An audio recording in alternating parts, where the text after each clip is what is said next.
Katrina Vanden Heuvel, Matthew Dowd, George F. Wilk, the Reverend Al Sharpton from HBO's Real Time with Bill Maher. Bill Maher. George, I've heard some conservative critics say that this oil slick is President Obama's Katrina. Is it? No, it may come as a news bulletin to the president himself, but he's not responsible for everything, and bad things happen. Bill, I was watching your show Friday night, and you said you're surprised President Obama isn't getting more, shall we say, guff for this crisis. Yes, I think he should. You know, he owns this issue now because it was only a few weeks ago that he came out for offshore drilling. And I would say philosophically, this is, you know, the problem I think a lot of people on the left have with this country and have for many years is that there's no one who really represents our point of view. There's two parties who want to fight the war on terror with an army in Afghanistan. There's two parties who want to drill offshore. Where is the other side on this? So, you know, I could certainly criticize oil companies and I could criticize America in general for not attacking this problem in the 70s. I mean, Brazil got off oil in the last 30 years. We certainly could have. But it is very disappointing, I think, for this president to be taking a position as he had, and I guess he's backpedaling now on it, I hope. I mean, I hope there's a flip-flop I can believe in there. But it's There's a slogan for you. Flip-flops I can believe in. I could believe in that one, and I hope he does. Can you just explain to me in what sense Brazil got off oil? I believe they did. I believe they, in the 70s, they had a program to use sugarcane ethanol, and I believe that is what fuels their country. I think they still burn a lot of oil and have a lot of it offshore. Can we have judges fact-check this on Brazil? I don't know. Please, I know. We need judges. The Olympic judges. I don't think I dreamed that about Brazil. Bill, what do you say to Arizona citizens who are frustrated with the federal government? The law is not being enforced. There is an influx of illegal immigrants. Some of them, obviously, not all of them, but some of them are involved in crimes. What are they supposed to do? Well, I would hope the Constitution of the country is a little more important to them. I know that's asking a lot. What constitutional provision does this violate? Well, I mean, nobody has been able to articulate a scenario where the police are stopping people for any other reason than they look Mexican and poor. You know, it kind of reminds me of what, was it Potter Stewart on the Supreme Court said about pornography? I know it when I see it.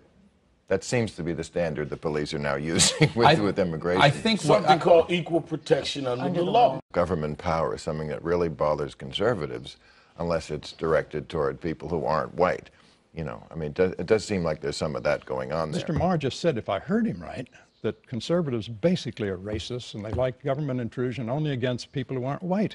I mean, that's the level of argument. I didn't hear that, George. Can I respond to rephrasing? We'll come to you in 1 second. Let's have Bill respond to. Can you imagine if some of what's going on with the Tea Party rallies, if they were a group of black people, you know, waving guns, coming up armed, talking about how you might, you know, hinting about how you might have to take matters into your own hands if the government doesn't do what you want. Do you think the reaction in this country would be similar to what it is now? I defend myself because I was.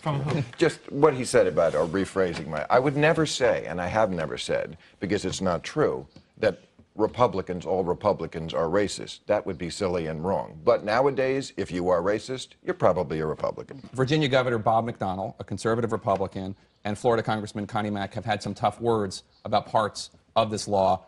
Here's McDonnell on Tuesday. Yeah.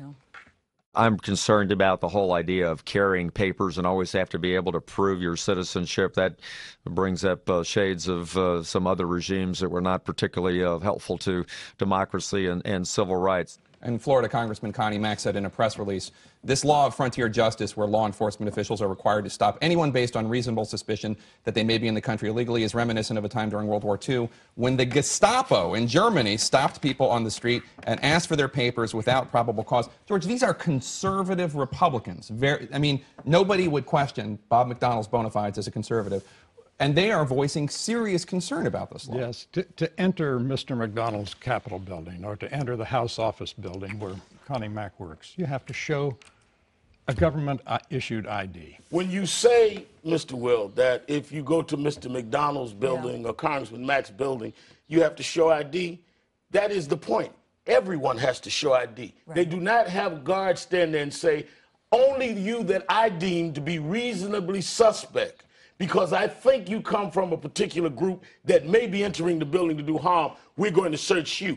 Everyone is searched. This is not the case in the Arizona law. This is not the case on what's going on in the raids with Sheriff Arpaio there, and this is not what we're protesting. If everyone was subjected to that, like the buildings you refer to, there would be no cause for concern. This is synthetic hysteria by a herd of independent minds called our political class right now that has decided to stand up and worry about the Constitution being shredded by measures that have ample history of being sustained against constitutional challenges. George, to talk about synthetic hysteria, I mean, your colleague at the Washington Post, Michael Gerson, took serious issue with the column you wrote underneath, saying that this issue is going to sort Republicans and conservatives politically, morally. I think Latino bashing, which is what this is ultimately political suicide for the Republican Party. Democrats are now shopping around. They're trying to find Republican co-sponsors for their immigration reform bill. And it is a tough immigration reform bill. I mean, it does have a path to citizenship, but it also has some tough measures in there. It says enforcement first, close the border.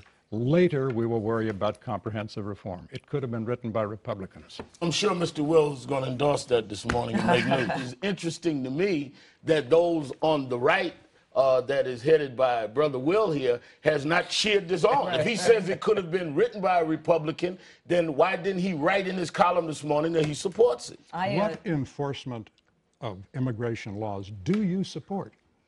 You don't answer a question with a question. I'm asking you, would you support the bill Let the that record you show, said that the Republicans would have? Let the record show that the Reverend Sharpton stipulates no enforcement. No, I didn't, not at all. I asked for an answer to my question. I second the Reverend's emotion. I think that the bill is heavily overweighted on enforcement. I do think we need to fight for a comprehensive reform bill, and the Republicans are not signing on anything. Bill, I do want to give you the last word to respond to George. What should be done to protect the border? I pass. There are other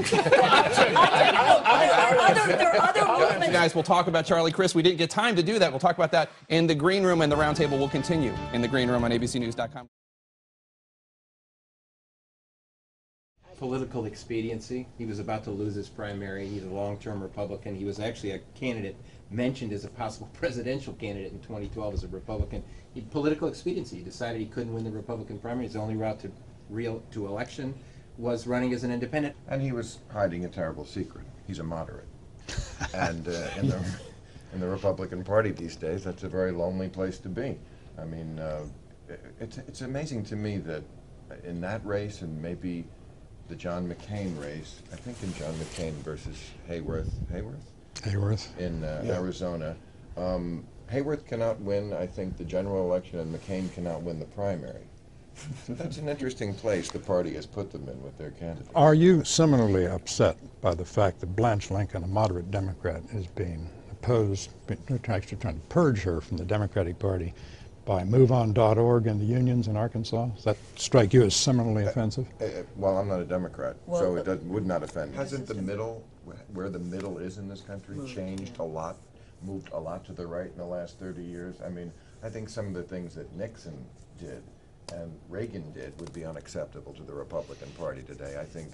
Well, I think some of the things John F. Kennedy did and Harry Truman did would be unacceptable to the Democratic Party in this country. It's the same. What both sides have migrated to the left and the right on the far edge. Really? That's true. Both sides. JFK couldn't win the Democratic primary. The Democratic Party has moved to the left in the last 30 years. I really don't Where? think so. Yeah. Yeah, I don't see that. Well, anywhere. Jack Kennedy. I mean, welfare, gun control, a series of issues. They've really thrown up the white flag and gone over to the other side, supporting I mean, it's a bigger tent than the Republicans, which I do think they're throwing out. Which is why the Democrats are going to lose in this year's election cycle? I mean, you guys won. You should be happy. You really should. Just basically, you guys won. Let's have a quick note on last night's White House Correspondents' Dinner. Bill, was this your first one that you've been to? I did the the thankless comic job when Clinton was president one of those years. It is a thankless job. I thought Jay did great.